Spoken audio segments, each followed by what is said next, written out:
Muy buenas, amables televidentes. El conversatorio de la Fundación Institucionalidad y Justicia del día de hoy cuento con la gratísima presencia de mi amigo, colega.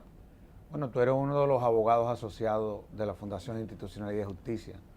Cada vez que se habla de función pública, administración pública, tenemos que pensar en ti. Gregorio Montero, quien es presidente del CLAP y uno de los más connotados especialistas y juristas en todo lo que tiene que ver con la administración pública, en fin.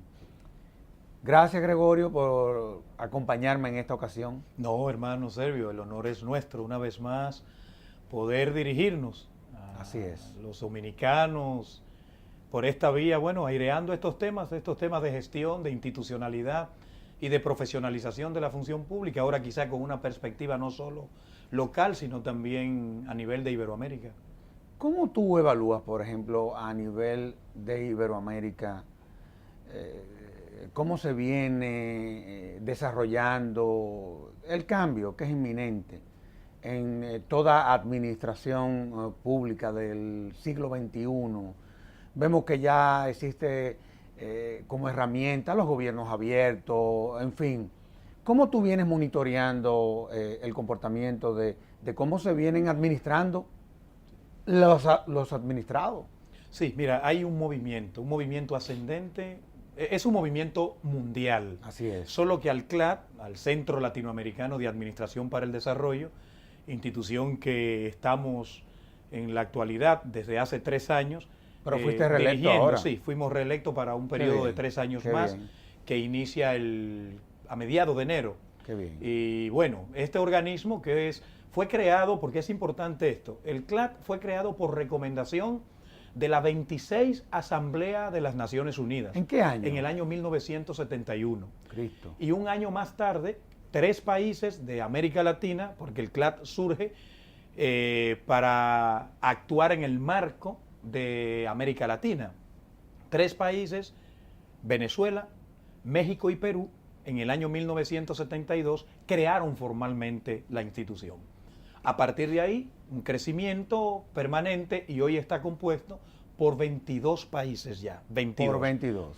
19 países de América Latina, los 19, 2 países de la península ibérica, España y Portugal, y acaba de ingresar ahora en la reunión de Quito, en noviembre, en Ecuador, acaba de ingresar la República de Angola como país miembro observador del CLAD, que tiene como función fundamental promover los procesos de reforma, modernización y transformación del Estado en los países miembros.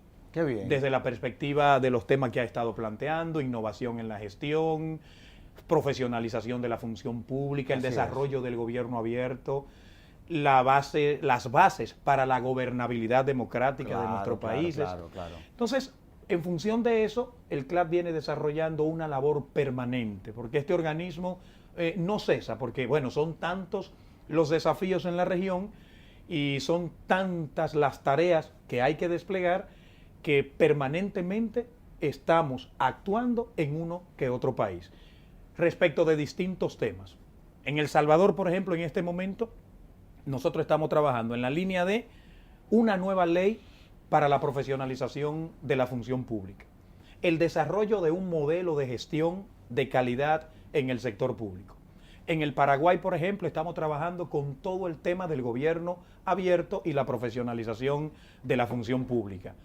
En Guatemala estamos dando asesoría también con la función pública, con una nueva ley de función pública y así sucesivamente. Y por ejemplo, y en el caso nuestro, ¿qué desde el CLA se está haciendo en beneficio, por ejemplo, de la República Dominicana? Sí, mira, en la mayor parte de los procesos de reforma, tanto en la parte jurídica como en la parte institucional, que se han llevado a cabo en los últimos años, podríamos decir en los últimos 8 años, el CLAD ha estado presente.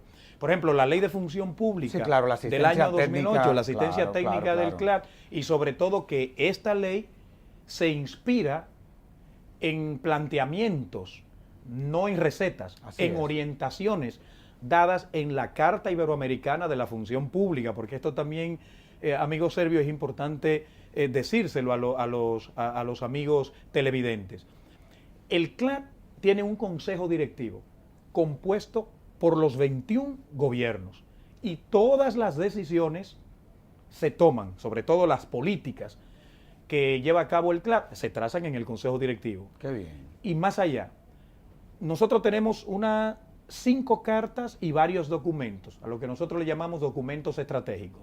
Por ejemplo, nosotros tenemos desde el año 2010-2011 un documento que se denomina Gestión Pública Iberoamericana para el siglo XXI, que parte de una crítica a lo que ha sido el pasado de la administración pública en América Latina, que sabe que no es nada envidiable, porque hay un problema serio de eficiencia, claro. un problema serio de clientelismo político, de una administración pública antidemocrática, no participativa. Totalmente. Entonces todo esto el CLAD lo puso en perspectiva y aprobó este documento, pero todos los documentos del CLAD como este son aprobados, primero por la Secretaría General, que es la que lleva toda la dimensión técnica del CLAD, segundo por el Consejo Directivo, que lleva la parte política técnica del CLAD, pero también hay un espacio que se llama Conferencia Iberoamericana de Ministros y Ministras de Administraciones Públicas y Reforma de Estado, que está compuesto por todos los funcionarios, en algunos casos ministros, secretarios de Estado, directores generales, que llevan estos temas en los distintos países de la región, pero luego son aprobados por la Cumbre Iberoamericana de Jefes de Estado y de Gobierno. Qué bien. Ahora, tú mencionaste una palabra que probablemente sea la palabra que en los últimos años más miedo yo le tengo, que es el clientelismo. Sí. La República Dominicana, si hay algo por lo que nosotros como Estado nos hemos destacado, es por los niveles clientelistas, que desde el punto de vista histórico se vienen desarrollando desde la administración. O sea, en apenas 2 años, los últimos 2 años, han entrado a la administración pública más de 75,000 nuevos empleados públicos. Y no hay duda de que el clientelismo, a fin de cuentas, destruye, corroe la institucionalidad. ¿Cómo ustedes han podido manejarse en ese ambiente?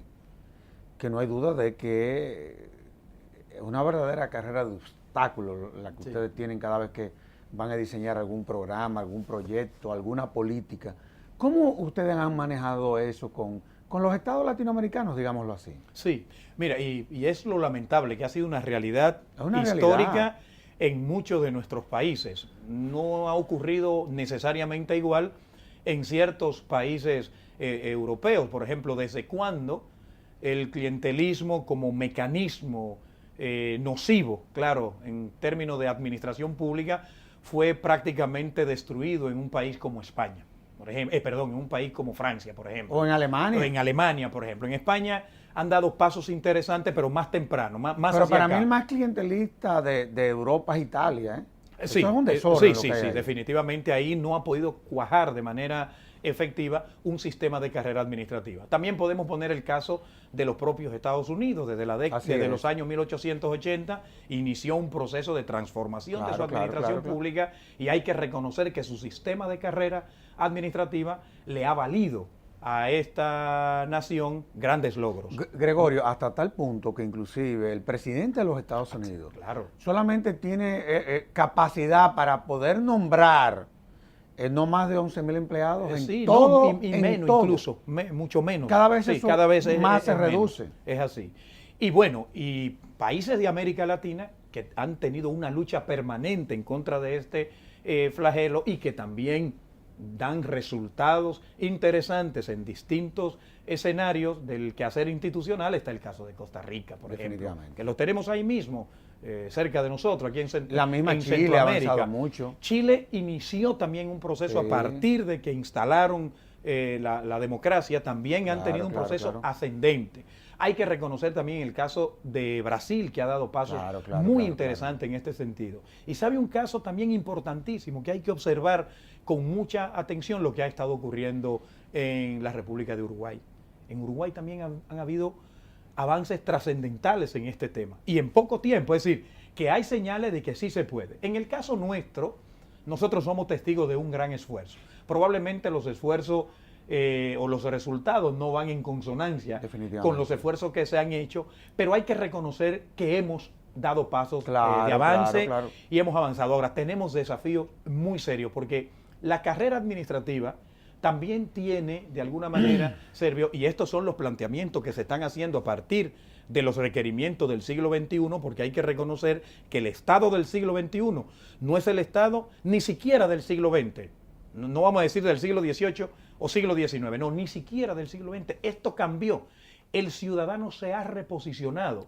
Es decir, hoy la administración pública, su eficiencia se va a medir obligatoriamente en función de la satisfacción de las necesidades y los derechos, sobre todo, porque un desafío que tenemos también es que cuando hablamos de servicios públicos, estamos hablando de la cristalización de los derechos fundamentales de los ciudadanos, que a veces como que nos da trabajo entender que si hablamos de derechos fundamentales y garantías, la única forma de llevar esto a la práctica es con buenos servicios, servicios de calidad y también garantizar el desarrollo sustentable. Ahora, hablábamos función pública, de quienes ocupan posiciones. Tú ya te fuiste al Estado como estructura sobre la cual se sustenta todo lo que tiene que ver con instituciones que dan diferentes servicios. Yo creo que para que los televidentes entiendan, primero que tratemos todo lo que tiene que ver con la administración, es decir, todas esas reformas institucionales que se han venido no solamente diseñando, sino en algunos casos se han podido implementar. Y que tú me digas cuál ha sido el impacto que esa reforma, te estoy hablando desde el punto de vista de la administración, ha tenido en cuanto a lo que tú decías ya como un derecho fundamental, es decir, esa calidad en el servicio que debe el ciudadano recibir del Estado que lo regula, que en fin, que es el que establece el orden. ¿Cómo tú valoras eso y qué es lo que se ha venido haciendo? Sí, mira, precisamente cuando tenemos administraciones públicas no debidamente organizadas, hay acciones que incluso se diluyen. Definitivamente. Y no hay forma de verificar o de lograr incluso que las acciones de gobierno impacten de manera positiva en los ciudadanos. Creo que la República Dominicana ha tenido dificultades en ese sentido. Ahora, hay una razón muy, muy evidente, Servio. Nosotros no teníamos hasta el año 2010 una administración pública jurídicamente configurada. No, claro que no. La Constitución no hacía prácticamente referencia a nada ni relativo a la administración pública, se limitaba a hablar, era del Poder Ejecutivo. Y déjame destacar, claro que sí, y déjame destacar algo. En todo lo que fue el proceso de reforma constitucional, eso no lo va a decir tú, pero lo puedo decir yo, porque hicimos varios programas especializados en el marco de todo lo que fue el proceso de reforma constitucional. Tanto tú como, uno de los más connotados administrativistas que tenemos aquí, el profesor Rodríguez Huerta, sí, Olivo, jugaron un papel destacado en todo lo que fue ese proceso, hasta tal punto que quedaron plasmados no solamente desde el punto de vista literal, la función pública en la Constitución, sino que se diseñó y habiéndose llevado la función pública, la administración como tal, a la Constitución, también se establecieron una serie de principios sobre los cuales se sustenta todo este andamiaje. ¿Es así? Es así. Incluso, fíjate, si buscamos todas las constituciones antes de la de 2010, no va ni siquiera a aparecer la configuración como categoría conceptual y jurídica de los servicios públicos. Sí, así mismo. Sin embargo, ahora tú tienes ahí una categorización jurídica y hasta yo diría conceptual de lo que son los servicios públicos en la administración pública dominicana. Pero seguimos. No teníamos hasta hace un año una ley para la organización de la administración pública. Una cuestión que es determinante en un Estado de Derecho. Es decir, ¿cómo vamos a lograr un funcionamiento coherente de la administración pública si ni siquiera una ley, mucho menos la Constitución, hacían referencia? Teníamos una ley del año 56, Sí, imagínate, una ley trujillista, que era una ley que planteaba cómo debían estar organizadas la Secretaría de Estado, pero ya la realidad había superado totalmente ese planteamiento jurídico. Entonces, pero fíjate otra cuestión, apenas este año se aprobó, no ha entrado en vigencia, se aprobó una ley para los procedimientos administrativos, es decir, una ley que establece los mecanismos de interacción entre administración pública y ciudadanía. ¿Cómo es posible, cómo era posible que pudiéramos tener una administración pública funcional si no fuimos capaces, en un Estado de Derecho que se había pronunciado de hacía tiempo la Constitución al respecto, de ni siquiera tener diseñados jurídicamente los procedimientos que debían, o los cauces que debían seguir los funcionarios públicos para materializar su actuación a través de los actos administrativos? Entonces, nos hacían falta un conjunto de disposiciones jurídicas para poder darle coherencia al funcionamiento de la administración pública. Pero ojo con esto, no queremos aquí caer en el mismo error que han caído juristas en nuestro país, de pretender que un texto en la Constitución, una norma constitucional o una norma adjetiva, una ley, te resuelven el problema. Bueno, te dan un aporte para la solución del problema, pero es una aquí, dimensión. Esa es una dimensión. Ahora, Sergio, ¿en cuál dimensión nosotros tenemos un desafío como nación, como Estado, como administración pública? En la gestión. A nosotros se nos ha olvidado la gestión. Es decir, nosotros pensamos que a los cargos públicos puede llegar cualquiera y que de un día para otro pueden colocar la administración pública en una dimensión distinta de eficiencia. No, jamás. No. Esto es ciencia. O sea, la administración es una ciencia y existen las herramientas, existen las técnicas, existen las tecnologías para tú poder operar de manera adecuada la administración pública. Déjame preguntarte algo, porque a veces pasa lo siguiente, y déjame decirte, es una confusión que la tienen quienes administran el Estado. Que eso es lo peor. Es decir, ellos creen que por el hecho de tener una ley van a resolver el problema cuando tú sabes que esa es una dimensión de las reformas. Y además es un medio, ¿no? Definitivamente que sí. Yo recuerdo en la Constitución anterior que se establecían una serie de principios, pero no se creaban en la Constitución las instituciones que lo iban a garantizar. Eso, por ejemplo. ¿Está pasando eso en la administración pública? Mira, pienso que lo que vamos es lento con un proceso. Pero Oye, que si no nos descuidamos podríamos caer en lo mismo. Por ejemplo, hay que reconocer, en materia, por ejemplo, de función pública, aunque ya existía la ley 4108, pero la Constitución le ha dado una fuerza enorme al tema.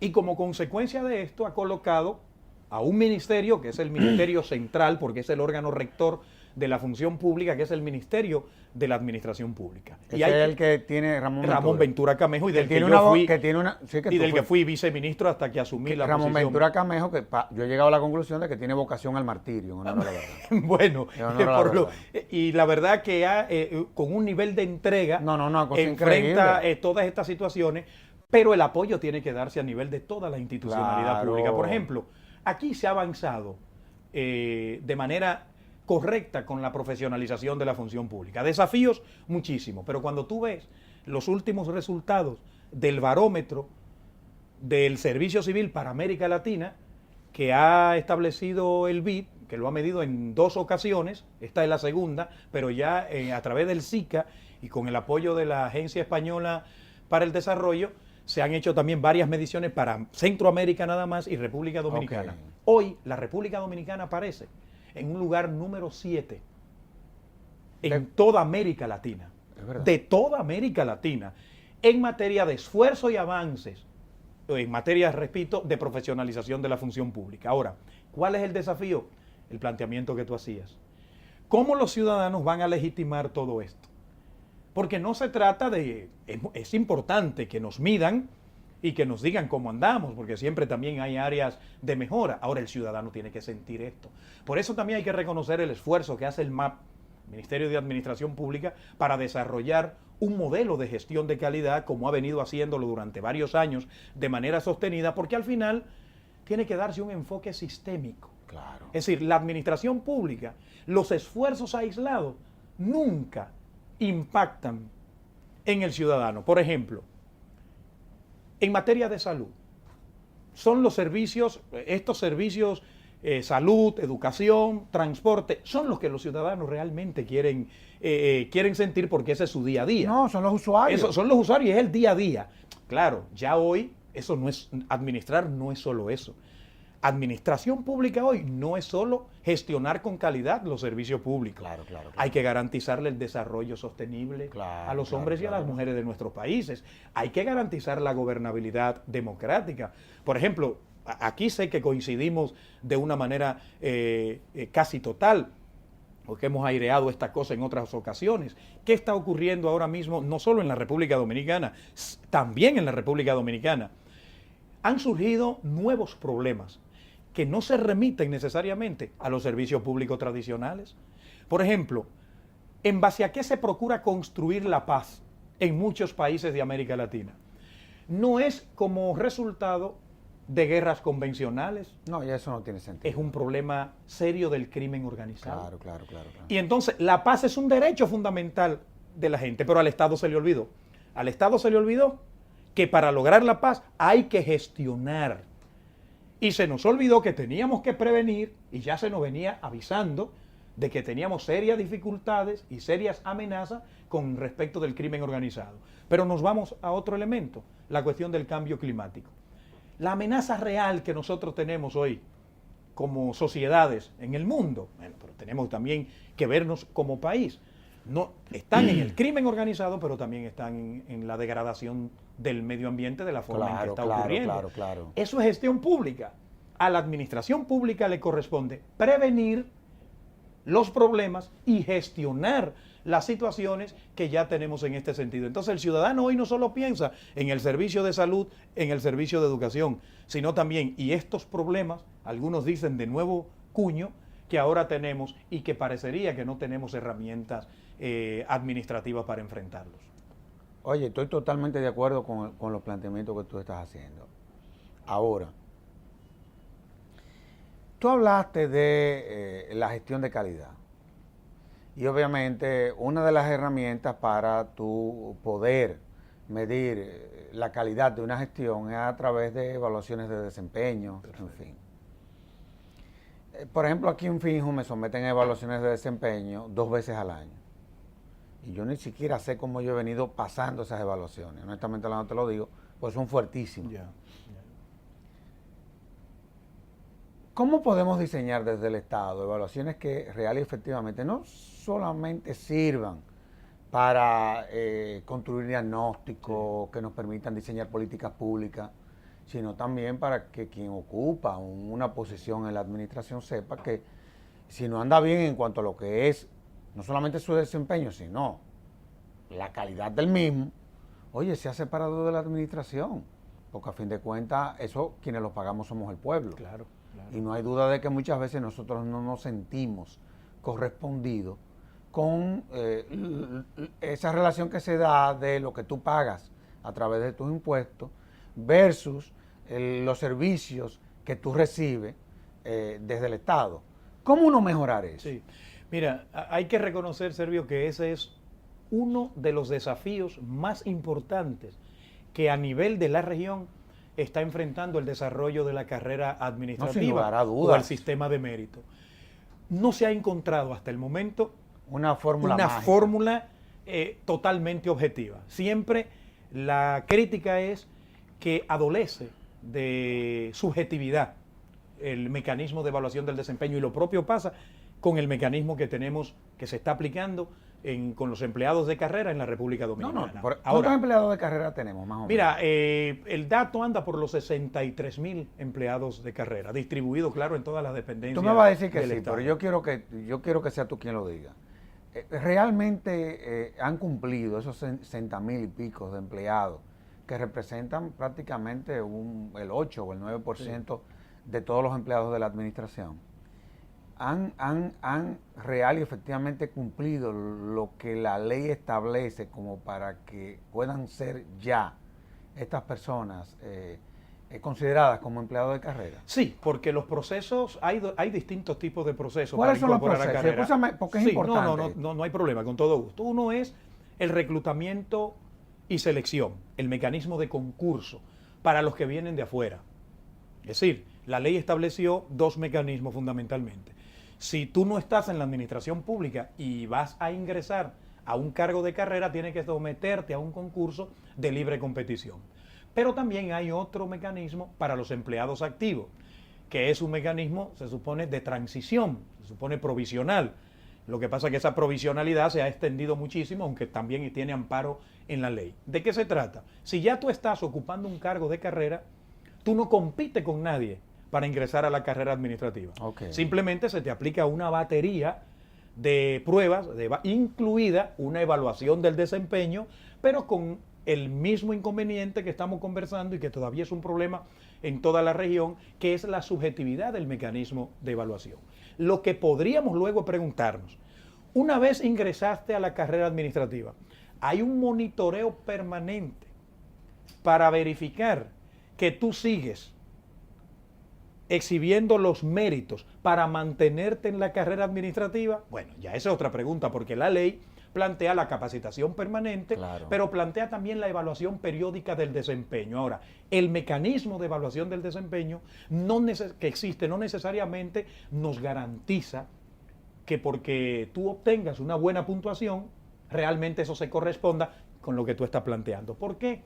Porque hay otra dimensión. ¿Qué ha ocurrido? Nosotros tenemos una estrategia nacional de desarrollo, claro, aprobada incluso en la Constitución y desarrollada por una ley el año 2012. Aquí la pregunta es, ¿están conectados los planes institucionales con esa estrategia nacional de desarrollo? ¿Se verifica la evaluación del desempeño individual con el cumplimiento de las metas institucionales?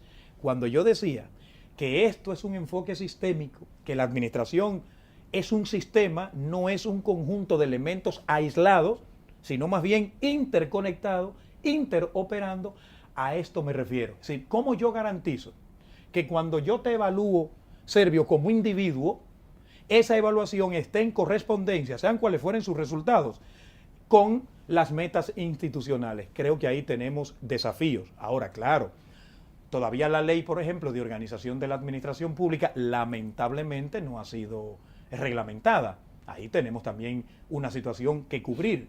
Pero por otro lado, tenemos la ley de derechos y deberes de los ciudadanos en su relación con la administración pública y los procedimientos administrativos, que no entra en vigencia todavía porque le corresponde por una vacatio ley y le corresponde entrar en febrero.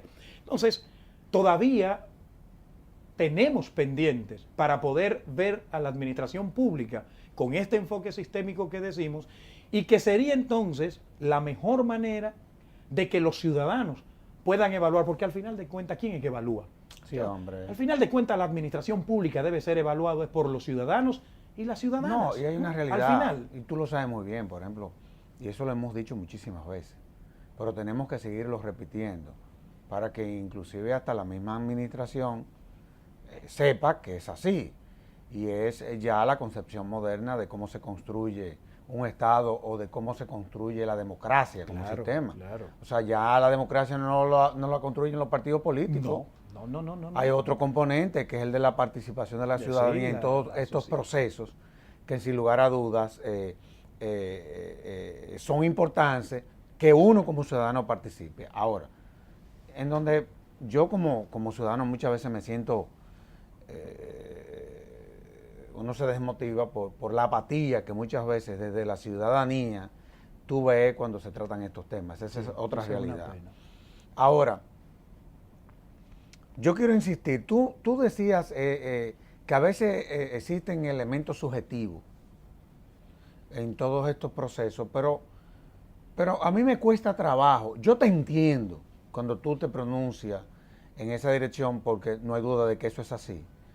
Pero no refleja esto una debilidad institucional. Claro. Y te lo digo por qué. Tú decías al principio del programa de que esto es una ciencia. Oye, la ciencia no tiene cabida a elementos subjetivos. Hay que ser muy objetivo para tú poder diseñar como institución que se fundamenta sobre la base de esa visión cientista. Hay que ser muy objetivo. Claro, claro. Oye, es complicado esto. Sí, hermano, es que es una lucha en contra de una cultura de muchos años. Porque al final, ¿qué es lo que se ha pensado históricamente? Que cuando obtienes un cargo en la administración pública, esto es algo de la propiedad privada. Hay gente tuya. que lo ve hasta como un regalo. No, no, cuando es un gran sacrificio. Claro, y hay otros que lo ven como un derecho ganado en campañas políticas. Sí, ya esa es la visión clientelista. Exacto. Entonces, imagínate tú, cuando tú intentas poner en perspectiva todos estos procesos que tienen un aval en la ciencia jurídica y en la ciencia de la administración y en otras ciencias, porque son varias ciencias las que inciden en la administración pública. No es solo administración, no es solo jurídico el tema, sino también esto, aquí hay una instancia psicológica, una instancia económica, es decir, son varias ciencias. Entonces, cuando tú procuras poner a andar estos principios, estas teorías, estas técnicas, y a quienes les corresponde gestionar, por eso vuelvo al concepto, esto es un asunto de gestión, pero a quien le corresponde gestionar, de lo único que no tiene idea es de qué es gestión. Por eso nosotros saludamos lo que está ocurriendo en la administración pública o en la sociedad dominicana, que se han estado generando muchísimos programas de formación, tanto a nivel de pregrado como a nivel de posgrado en temas de administración, que sabe que 15 años atrás nada de eso ocurría. Nosotros entendemos que eso también va a provocar algún cambio, porque si no estudia la ciencia, no va a entender jamás su contenido, y cuando te corresponda ir a la praxis, aún se te faciliten las herramientas, no vas a entender cómo ponerlas en ejecución, y a lo mejor no te va a interesar tampoco. Entonces, por eso cuando nosotros hablamos de profesionalización de la función pública, no es solo que tú ingreses a la administración pública en función de tu mérito, goce de estabilidad, pueda ascender a posiciones de mayor jerarquía. Es que haya gestión del conocimiento. Es que lo que tú logres aprender, sea por el estudio como por la experiencia, sea capaz de también socializarlo claro. con el resto y ponerlo a disposición de la administración pública. Ahora, nosotros creemos, Servio, y en esto tengo una convicción, de que los pasos que se han venido dando, lo que pasa es que esto no es sencillo. Los procesos de cambio, cuando por vía de reforma se dan, no se dan en forma lineal. No, en forma de espiral, claro, hay altas y hay bajas. Porque cuando tú analizas el entorno jurídico de la administración pública, te das cuenta que ha venido transformándose. Esa es una realidad. Totalmente. Ahora, el gran desafío es poner en funcionamiento, poner en práctica todas estas decisiones jurídicas que se han tomado y que sirvan ellas para devolverle, si alguna vez la tuvo, para darle, si es que no fue así, la institucionalidad a los órganos de la administración pública, que es lo que más daño le ha hecho a nuestras sociedades, sobre todo en América Latina. No, y además que ha sido un escollo, ha sido un obstáculo para que nosotros como país podamos dar ese salto al desarrollo. Cuando tú en la universidad, tú has sido profesor de todos nosotros, cuando yo recuerdo nos daba estas cosas, una de las cosas que a mí nunca se me van a olvidar es haberte oído decir que en el mundo hay países que se desarrollaron y hubieron otros que no se desarrollaron. Sí. Y los que no se desarrollaron fueron aquellos que no tuvieron desde el principio leyes de funciones públicas, una ley de la administración que real y efectivamente contemplara los principios sobre los cuales se iban a ocupar posiciones públicas. De todos modos, y vuelvo y te reitero, el clientelismo, nosotros hemos insistido en una eventual ley de partidos políticos, ver de qué forma se crean mecanismos para ir desmontando este modelo político, porque primero Es un modelo político que le encanta la miseria porque la multiplica. Y es más, No, eso una cosa sobrevive por impresionante. ella también. Una cosa impresionante. Y segundo, porque se sustenta sobre la base de la miseria y la ignorancia. Exacto. Y eso no puede ser. No. De todos modos, vamos a hacer una pausa y de inmediato volvemos con este interesantísimo programa.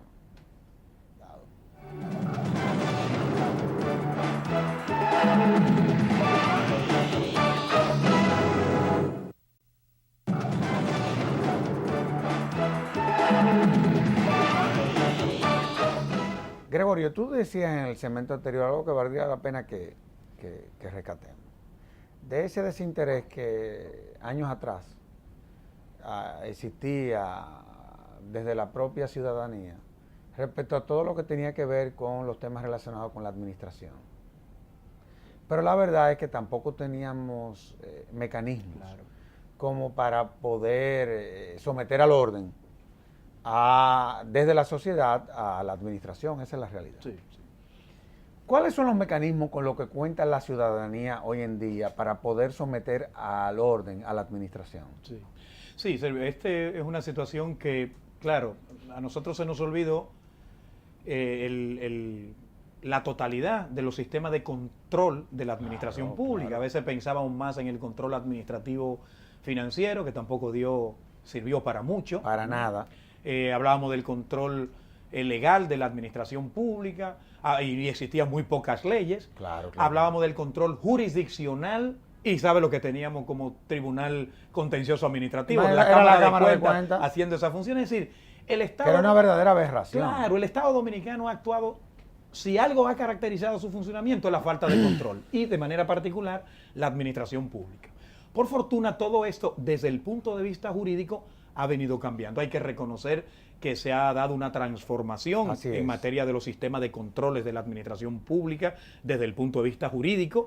Tú sabes que el gran desafío y la gran necesidad, y sobre todo el gran reclamo, es que los órganos responsables de ese control asuman su rol como deben asumir. Claro. Ahora, yo pienso... No, y es una jurisdicción especializada. Además, que inclusive la llevamos también. Claro. Como jurisdicción especializada a la Constitución, porque no teníamos nada. Bueno, apenas la ley 1307 había logrado por lo menos que era un tránsito. Sacarla de la Cámara de Cuentas, pero era transitoria. Claro. Ahora, nosotros entendemos, y esto se puede verificar en muchos de los países de la región, que hay un mecanismo de control o un sistema de control que hace la diferencia, que es el control ciudadano. Si la ciudadanía logra realmente, desde las distintas posibilidades, articularse y asumir su rol en materia de control social, las cosas podrían ser muy, muy diferentes y estaríamos abocados a que sean diferentes realmente. Por ejemplo, ya no es simplemente un deseo como era en el pasado. Ya la participación es un principio de la administración pública. Claro. Está establecida como un principio, pero está establecido también como un derecho. Está establecido como un derecho y a través de distintos mecanismos. Por ejemplo, el libre acceso o el derecho de libre acceso a la información pública. Es un instrumento que si lo pusiéramos realmente a operar y la ciudadanía también asumiera definitivamente, y con esto no estoy diciendo que no se ha estado asumiendo, porque yo pienso... pero no lo suficiente. Claro, porque también aquí hay un problema de institucionalidad en el Estado. Claro. Es que cuando se aprobó la ley ni siquiera había un mecanismo. No había un órgano rector. No había un órgano rector. Entonces andaba cada quien de su Cada cuenta. quien exactamente. Interpretándolo a su parecer. Que es lo peor para la Y institucionalidad. ahí va entonces el elemento subjetivo que tú decías. Ahí viene.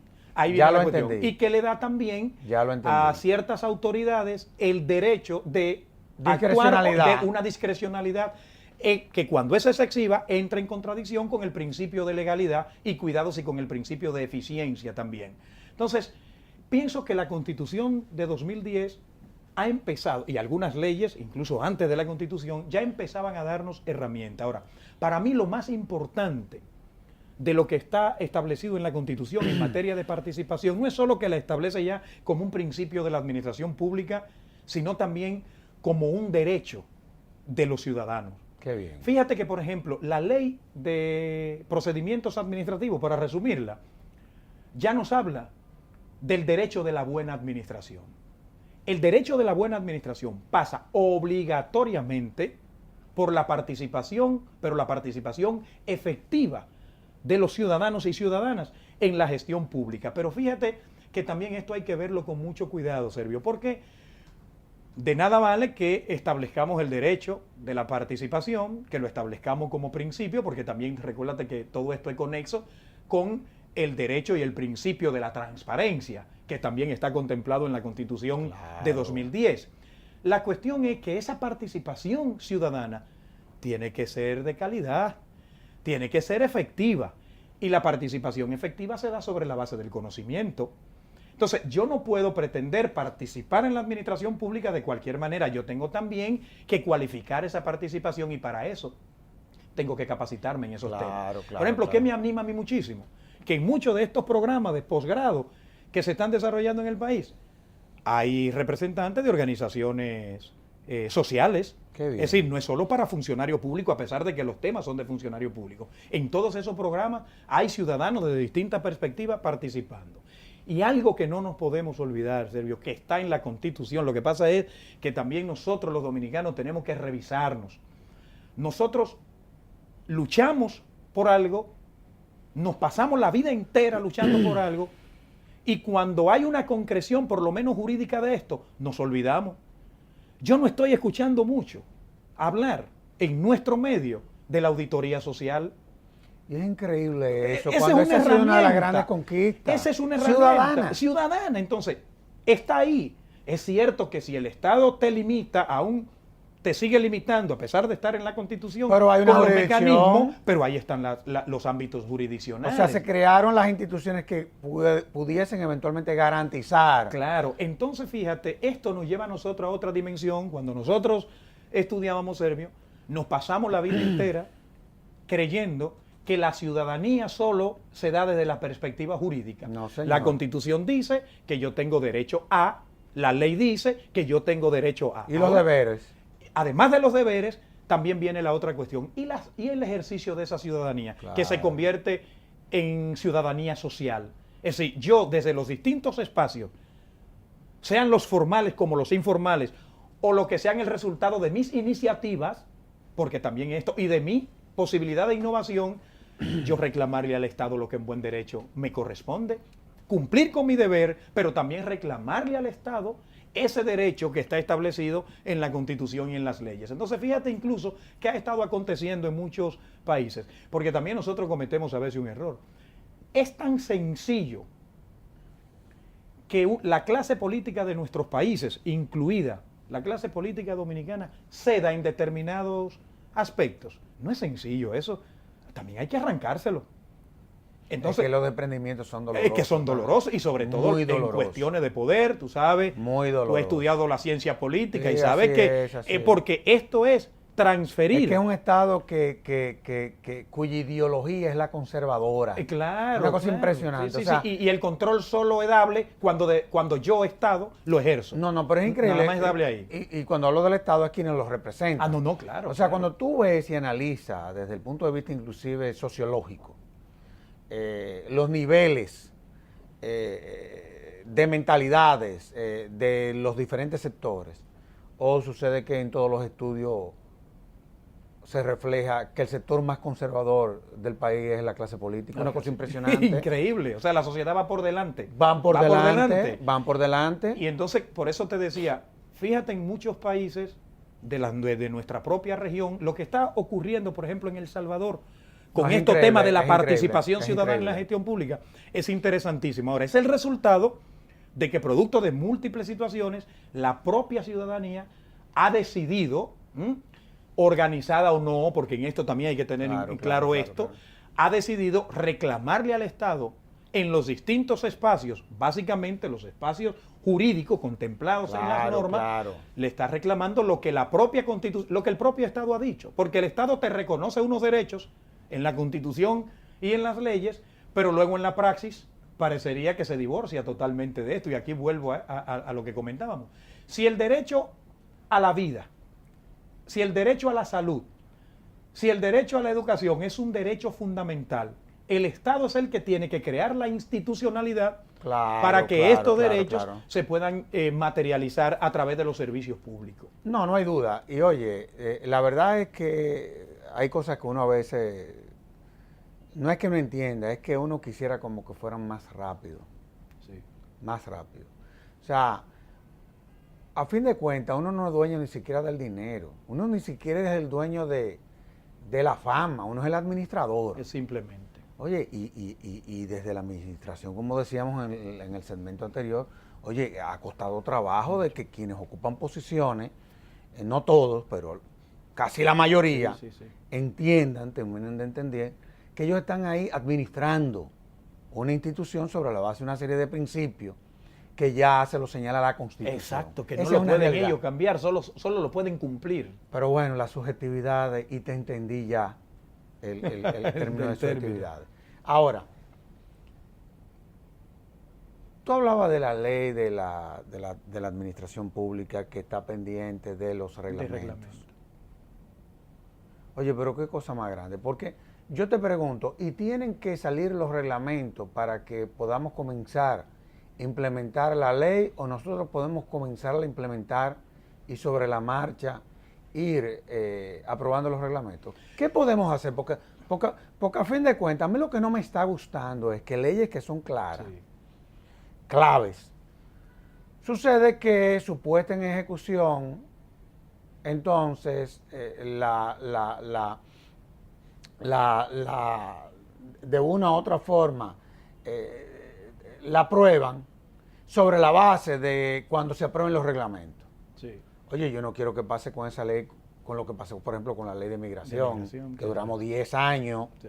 y fue un tránsito que se aprobó. Oye, ¿en qué está eso? ¿Por qué Sí. no puede ser? Mira, incluso yo pienso que está bien avanzado, pasa que no tengo las últimas informaciones, pero ya la propuesta había sido Ya. preparada, entiendo que remitida, porque igual podríamos decir también con la ley de salario, es decir, son muchas No, normas no, pero esto que es se han ido. increíble. Mira, ahora, esa es una característica de las leyes de la administración pública. Son características. Son características propias, es decir, es difícil que una ley, Es para evitar subjetividades también. para evitar al máximo subjetividades y también para evitar amarrar, porque recuérdate que la administración pública es muy dinámica. Ay, ay, Entonces, si tú todo lo colocas en una ley, va a tener algunas dificultades cuando tenga que responder a un cambio que la administración pública tiene que operar. Ahora, la pregunta puede ser, ¿por qué hay que tardar tanto para hacer los reglamentos? Fíjate, nosotros cuando se aprobó la ley de función pública, que mandaba varios reglamentos, hicimos todo lo posible. Y la ley fue reglamentada no exactamente en el tiempo que decía la propia ley, pero apenas con un mes, tal vez, o 2 meses de dilación. Porque es que si no eres rápido con los reglamentos, ocurre esto.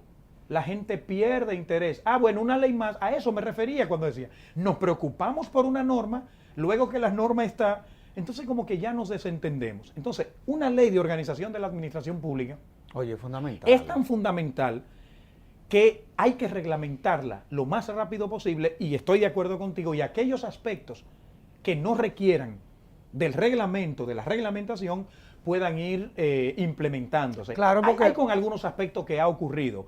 Lo que pasa es que tú quieres verlo en ese entramado Claro, sistémico claro. funcionando para que el ciudadano pueda hacer sus valoraciones, porque al final ni siquiera puede el ciudadano y la ciudadana valorar si esto está realmente contribuyendo, si está impactando en el bienestar de la gente, porque al final, ¿qué es lo que se procura con todo esto? Impactar el bienestar de las personas. Ahora, nos quedan 2 minutos de programa. Y evidentemente tú y yo tenemos una visión positiva de ver la vida. Claro. Apostamos al éxito del Estado. Nosotros no estamos No, eso apostando es al fracaso del Estado. Y es muy probable que por eso andemos por estos predios los dos. Tenemos una estrategia nacional de desarrollo que establece bien claro por dónde debe de ir el tema. Tenemos una constitución, bueno, que mejor no puede ser. Tenemos ya un grupo de leyes ahí que ayudan.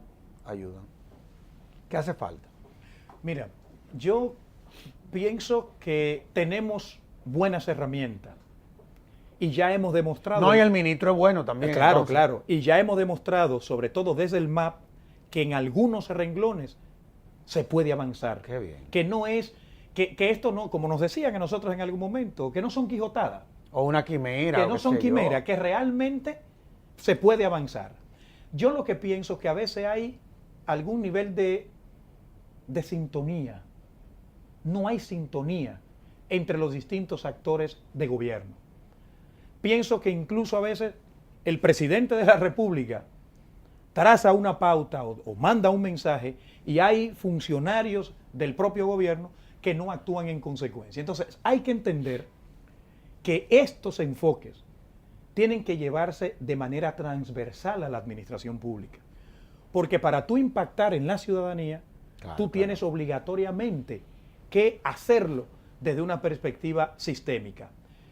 Pienso incluso que el gran desafío de estos avances que se han venido obteniendo y que han sido reconocidos incluso por mediciones que se hacen a nivel internacional en materia de la administración pública dominicana, creo que el gran desafío que tienen es la prueba de la continuidad. Es decir, puede haber continuidad de Estado más allá de posibles cambios de partido en el gobierno o de cambios institucionales o de funcionarios en el gobierno. Entonces, todo esto todavía está por verse. Así es. Todo esto todavía lo vemos en un plano de desafío, pero no me queda la menor duda, Servio, de que se han venido dando pasos correctos en materia de reforma de Estado. Porque si estamos construyendo un Estado social y democrático de derecho, lo primero es darle el ordenamiento jurídico que el Estado y la administración pública requieren para poder actuar en un marco de institucionalidad.